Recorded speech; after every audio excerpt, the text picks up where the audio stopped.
The church hall was bright with excitement. Women waved their handkerchiefs, children danced, and the choir sang loudly. In the middle of it all stood Grace Emmanuel, the elegant wife of Pastor Emmanuel. Her smile was calm, gentle, perfect. People whispered, "Ah, see Pastor's wife.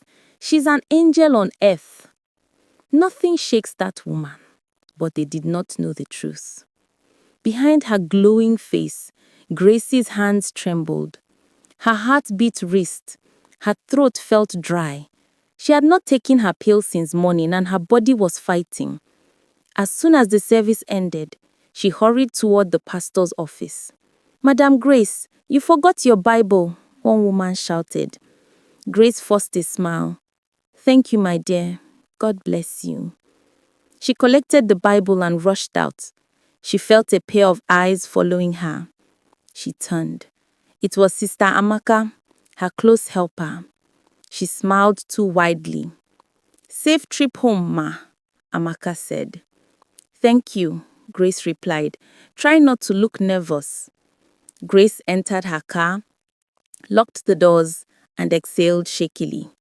She reached under her seat, pulled out a small bottle of pills, and swallowed two quickly. Relief washed over her like cool water. What she did not know was that Amaka was standing behind another car, holding her phone camera up, secretly recording. Later that evening, Grace walked into her bedroom and dropped her purse on the bed.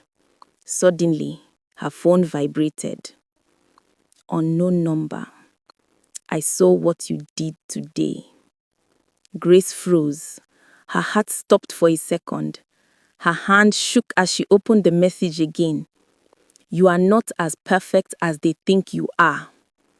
Her breath caught in her throat. Who sent this? How did they know? How much did they see? Another message dropped. "Don't worry, I'm only getting started." Grace's knees buckled. She sat on the floor. Someone was coming for her. Someone knew her secret. Someone wanted to destroy her. And she had no idea who it was. Grace did not sleep that night. Every sound in the house frightened her. Every shadow made her heart jump. By morning, her eyes were swollen from fear more than tears. She tried to act normal as she dressed for the women's fellowship meeting. Pastor Emmanuel leaned in the door. "My love, are you okay? You look tired." "I'm fine," she replied too quickly. "Just didn't sleep well." He kissed her forehead. "Remember, you can talk to me about anything." "I know," she lied. She couldn't tell him. Not yet. At church, Sister Amaka hovered around her like a shadow. She watched Grace with sharp eyes, like someone waiting for a mistake. "Madam Grace," Sister Amaka said sweetly, "you look stressed. Everything all right?" "Yes," Grace whispered, shifting uncomfortably. As they arranged chairs, Grace's phone vibrated. Unknown number. "Check your WhatsApp." Grace slowly opened her messages, and there it was, a video. Her, sitting in her car, shaking, crying, swallowing pills, talking to herself in frustration, everything recorded. Her blood ran cold. Her hand covered her mouth as she watched. This video could destroy her entire life. Then another message arrived. "Soon everyone will see the real you." Grace felt the room spinning. Her legs almost gave way. She looked up and saw Sister Amaka staring directly at her, smiling slowly, like someone who enjoyed another person's fear. Could she be the one? Was she the enemy? Grace tried to breathe, but her chest felt tight. Another message came immediately. "Start praying, Madam Perfect Wife. Your end is near." Grace's phone almost fell from her hand.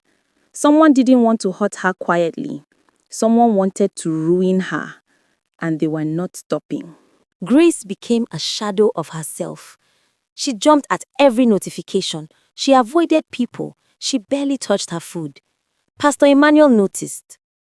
"You are far from me, Grace. Talk to me." But she couldn't. How could she destroy the man she loved with her confession? The threatening messages continued. "Pretender, fake woman of God, I will expose you soon." Every message made Grace weaker. Her addiction grew stronger. She swallowed more pills each night just to sleep. At the next church program, Grace sat quietly in the front row. She tried to focus on the choir singing, but she felt eyes burning into her skin. She turned. Sister Amaka, watching her like a hawk, smiling like someone who already knew the end of the story. After the program, Grace cornered her. "Do you need anything from me?" Grace asked softly. Amaka blinked innocently. "Me? Oh no, ma. I only pray for you."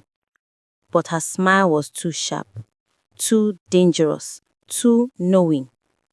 Grace walked away with shaking legs. Minutes later, another message arrived. "You think you can hide? Prepare your confession. I will expose you soon." Grace felt her breath catch. This was no longer fear. It was a trap. And no matter what she did, it was closing in. Grace couldn't hold herself together anymore. During Sunday service, she felt dizzy, weak, and drained. She forced a smile as she welcomed new members, but her body was shaking. Sweat gathered on her forehead. Halfway through the sermon, her vision blurred. The church lights spun. She held the pulpit to steady herself. A few women whispered, "Why is she looking like that? She's acting strange." Suddenly, Grace stumbled backward. Someone gasped loudly. Pastor Emmanuel rushed to her, holding her arm firmly. "My love, what is wrong?" She shook her head, unable to speak. They took her home early. When she reached her room, she went straight to the drawer where she hid her pills. The drawer was open, empty. Her heart dropped. Who took them? A shadow appeared at the door. Pastor Emmanuel stood there, holding the missing pill bottle. "Grace," he said quietly, "what is this?" Her world stopped. Her throat closed. He stepped closer, confusion and fear in his eyes. "Grace, please tell me this is not what I think it is." All the strength left her body. She realized this was it. The moment she had feared, the secret she had carried for too long, was about to explode. Her husband stood waiting for her answer, and she had no more lies left to give. Grace fell to her knees and burst into tears. "I'm sorry. I'm so sorry.